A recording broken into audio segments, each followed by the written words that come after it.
Here we go, guys. Monday. One down and a long 4 to go. Woo. Weekends are so damn fast, man. I don't know. Crazy, man. Well, y'all know what time it is. Part 2 of my review of yesterday's game.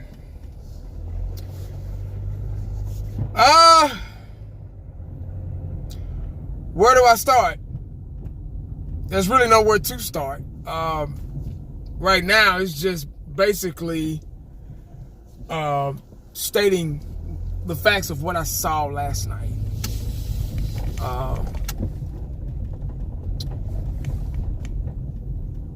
I'm not going to say much different than what I said last night in my video after the game.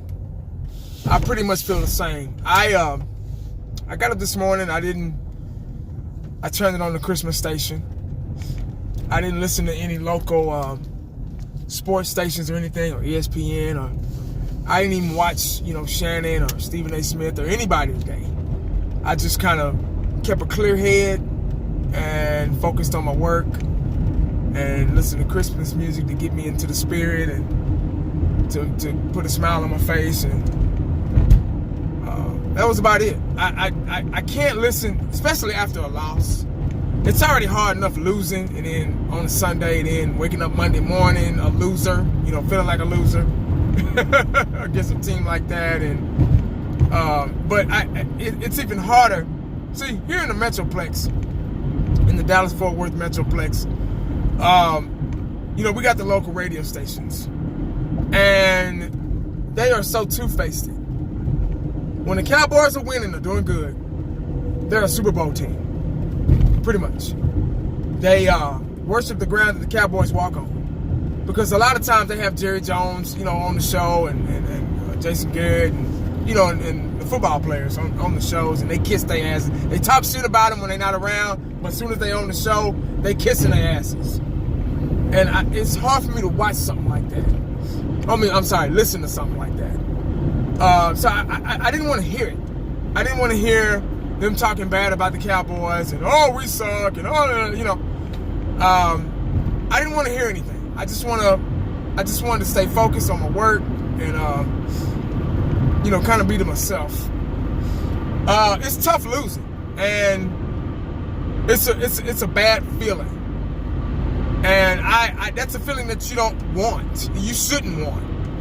Because after a loss like that, not even getting in field goal range and scoring a field goal, just zero, there is really no excuse at all. Losing, it sucks. It makes you feel like crap. It opens the door for every other negative fan base to walk through there and insult you. And not that I give a damn, I could care less, but it just opens that door. For them to, become childish and, see you guys, and, like kids. It opens the door of negativity on the sports shows and things like that. It just brings a bad aura, it just, a bad vibe. I know you can't win them all. You can't. I mean, you're going to lose some. It's NFL. But losing like that, even if it was a rest game, like I said after the game yesterday, I wouldn't have been so upset if we would have won, if they would have won by a touchdown or maybe by a field goal, if it would have been a close game, if we would have showed heart and fought hard and lost, that's different. But we just gave up. You had guys like Cole Beasley and, Randy Gregory giving up on plays. Cole Beasley completely turned his back on a ball that hit him right on the helmet. It was a tip pass by the defender. And Cole Beasley could have still made a play on it and caught the ball. Kind of like Amari Cooper did the touchdown, pass in overtime. His awareness, allowed him to keep his eyes, stay in the game and keep his eyes on the play and on the ball. Make a play on the ball, and he scored a touchdown and won the game. Cole Beasley just gave up. So I guess he thought the guy intercepted it. But even if the guy would have intercepted it, he still gave up on the play and turned his back on him you become a defender after that. So you have to make a play and make a defensive play and tackle the guy, stop him from scoring. But he just completely turned his back. So then Randy Gregory and I brought this up yesterday. Randy Gregory and Andrew Luck had fumbled a snap. And they completely, him and some other defensive linemen, they completely stopped what they were doing and waited on Andrew Luck to pick that ball up instead of going after it. Just gave up, and I can't have. I understand losing. And then the drop ball by the fullback, wide open in the end zone, perfect play. That right there set the tone for the Colts to just run away with the game. That right there just gave us zero confidence after that. I see why he doesn't play fullback. Whatever his damn name is, I don't even care because he shouldn't even touch the field anymore unless it's just blocking. But as far as play action or trick plays or catching balls out of the backfield, no sir. Should have been 7 points. Dak threw that ball perfectly, right in his hands. It hit him in the hands. There's some high school guys that could have made that play, made that play and scored. But this guy earns a check for dropping balls. Very hard to stomach. I don't even want to talk about last night's game. I do, but I'm not going to go over, stat for stat or play for play or series for series or quarter for quarter. We were just a beaten team. When you get beat like that at that margin, that means you're out-coached. Like, seriously. We were out-coached yesterday. A lot of guys I talked to today on the route, and they said, that was one game where we needed to lose. If we were going to lose now's the time to do it. I had a feeling we were going to lose that game. Cowboy Nation already kind of had a feeling we were going to lose it. I really did. Like, seriously. And the other guys from the round table that I talked to, Fifth Quarter Cowboys, Football News, My Cowboys Family, Space Cowboy. We all discussed this before and during the game, and we kind of had a bad feeling about this game, that we were going to lose it. It's hard to win 6 straight. We won 5 straight, and I think that was like a little hangover. The Colts were the better team yesterday. We just didn't show up at all. And that's how you know we were out-coached. Now, what concerns me and what scares me about this Dallas Cowboy football, it's just one game, man. Don't worry. We'll be okay. How do you know that? How do you know? I had a bad feeling about this game. I didn't really give a prediction. I don't do that. Y'all know that. I don't do bold predictions or anything. But even though I had a bad feeling, I thought we could at least win. Maybe by field goal or touchdown. But we lost. So you get the people that say, we're going to be fine. Don't worry. Don't worry, guy. Please. Don't worry, dude. How do you know? I'm not satisfied. I'm not comfortable with this team. I'm not. Last night was the prime example of how a playoff game, wild card, first round, whatever, how a playoff game is going to be. You're going to go against a team that you're not familiar with, or maybe you're familiar with. They're going to be hungry. Colts were 7-6. They're trying to fight for a wild card spot. They called out all the stops. And that's what they do in the playoffs. They call out all the stops. They all to the ball in a bad mood. They don't make mistakes. They want to win. Win or go home. So there's no turning back. That's the way the Colts played yesterday. And that's what kind of team we're going to face, if we can just win one game. To win the division and sneak into the playoffs. So I asked you, how do you know we're going to be fine? I don't know. With the mistakes that we continue to make, with the holding, false start, all that stuff, we're still making mistakes. Still making bonehead mistakes, pass interference, on both sides of the ball. Not just defense, not just offense. Just silly, petty mistakes.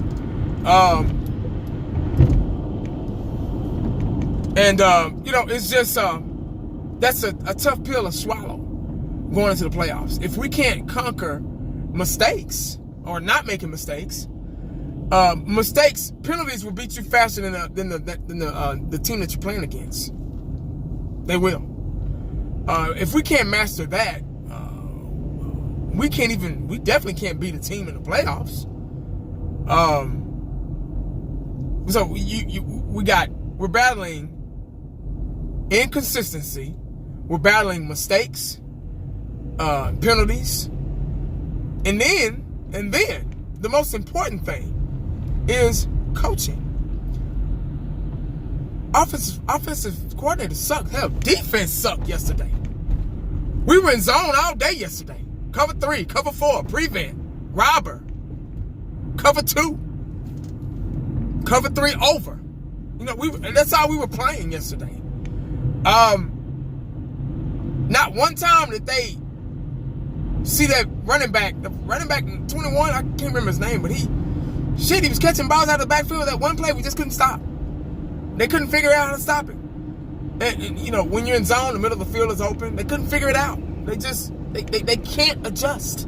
There's that word again. That was the same word last year. We had a problem doing last year. It's adjusting. Even on offense, we couldn't adjust. Hot boys, where were you at on defense? Even when we blitz, it don't work. When other teams blitz, it works. When we blitz, it doesn't work. What's the use of blitzing and helping out the defensive line if it don't work? Blitzes are supposed to work. Ours don't work. Dak Prescott didn't just have a horrible game, but he had a bad game too. And it's not just one guy. It's not just one person, individual player. It was the whole team. Everybody sucked yesterday. Nobody showed up. Nobody came to play. Nobody wanted to play. It felt like it almost seemed like they did it on purpose. Like, what are you doing? God bless him. I feel so sorry for the young man, but Ezekiel Elliott, he was doing all he could.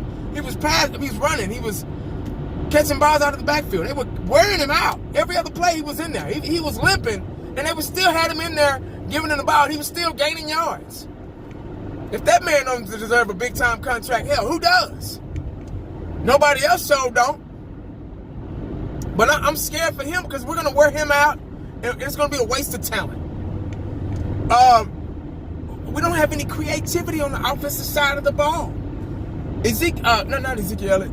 Rico Gathers is a 6'7", 6'8" guy. And still not being used properly. Still blocking. Still can't use this guy in the red zone. All you got to do is throw the ball in the air. He'll go get it. I mean, these are common sense things that you think they should already have the balls or the testicular fortitude to try and practice and try it in the game. I don't get it. Like, seriously, are we trying to win or are we trying to be vanilla? It scares me, man. It concerns me. Now, if you think, it's going to be fine, we're going to be okay, calm down, 1980. If you feel like that, more power to you. Good. I like the confidence. I hope so. I want us to be fine. I want us to be okay. But from what I saw yesterday, that's scary, man. You can't go into the playoffs like that. Them teams ain't gonna play that shit, man. They gonna whoop your ass real quick and send your ass packing. And that's the bottom line. Playing like that, we don't deserve it. I was clapping last year when Seattle beat us and put us out of our misery. I was happy because I didn't want to get embarrassed in the playoffs once again.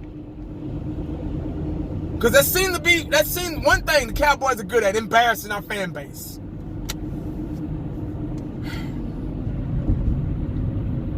But this coaching staff cannot develop players. Maybe on the defensive side of the ball, but not on the offensive side of the ball. They can't develop guys on offense, man. They just can't do it. They don't know how. You got a guy like Rico Gathers, man, 6'7", 6'8". He should be a monster. He should be unstoppable. Even if you throw the ball, even if you don't catch it, pass interference because they don't know how to guard him. Look at all the other tight ends. They're 6'5", 6'6". They're successful. You can't say, he doesn't know the playbook. Well, teach him. That's what you're there for. Teach him. Learn him. Like they used to say back in the 40s and the 50s. Learn him. Learn him how to learn the playbook. Teach him. Coach him. That's what you're there for. And I keep going on the same example. Jared Goff of the Rams. He was a bust. He was throwing interceptions. He looked like Dak Prescott sometimes. And they say, he's a bust quarterback. He's not going to work. They fired Mike Fisher. They brought in McVay. And in his career, he looks like Joe Montana almost. I hate to say I'm just exaggerating, but y'all get what I'm saying. Dak needs a good coach in here. When are they going to get it? When are they going to get a good coach to get in here and use Dak's strengths, make him stronger? Dak is a good quarterback, but right now he's because he can't read defenses. There's nobody there to teach him. Like I said, I wish Romo could have stuck around, just to, hey man, look, this is what you do.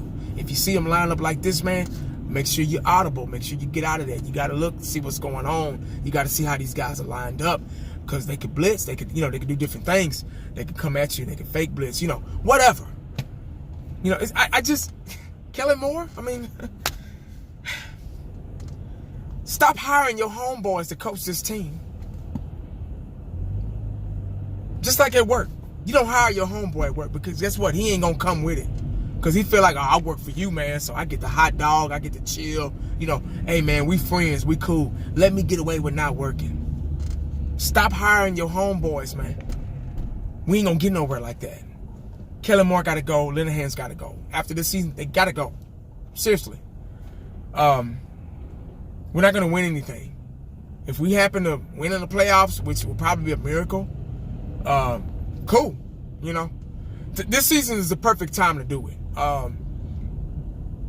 It's like college football. Nobody, look at the Eagles. They beat the Rams last night. We beat the Eagles twice this year. See what I'm saying? It's an unpredictable league. You never know what's going to happen.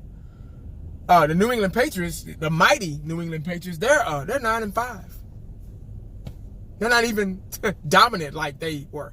Obviously, players are getting older. Tom Brady's, ageless, but he's getting older. They're not just that perfect team anymore. So you just never know, man. NFC East has been doing this, Oh, Cowboys, oh, Giants. Cowboys, oh, Redskins, oh, Eagles, Eagles, they beat the, and hell, the Redskins, they won last night too. So our luck is really bad. We got to win. Who we got next? Tampa Bay? They're 5-9. If we don't beat them at home, something's wrong. Just go ahead. I don't want to go. If we don't beat the Tampa Bay Buccaneers, I don't want to go to the playoffs. Seriously, at home. But you're going to be on the road in the playoffs. We're going to be on the road. If we can't win on the road, we can't win in the playoffs. We just can't. There's no ifs, ands, or buts. I don't know, guys. Y'all let me know what y'all think in the comment section, man. That's pretty much all I got.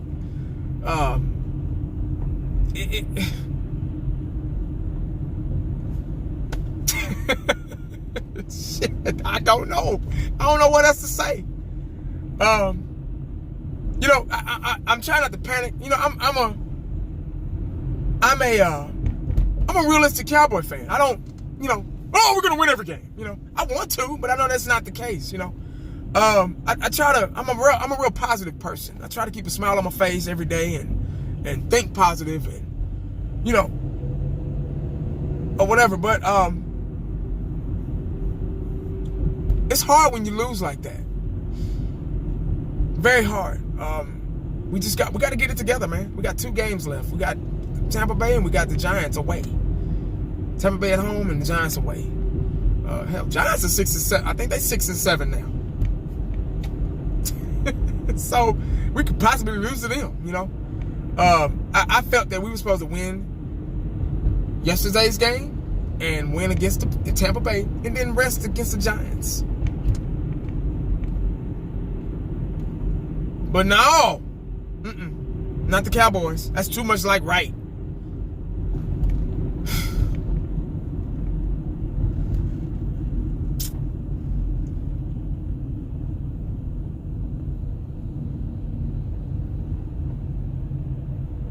Anyway, guys, make sure you stay cowboyed up and prayed up, because you never know what the day's gonna bring. That's the Cowboys. That's it. I'm out.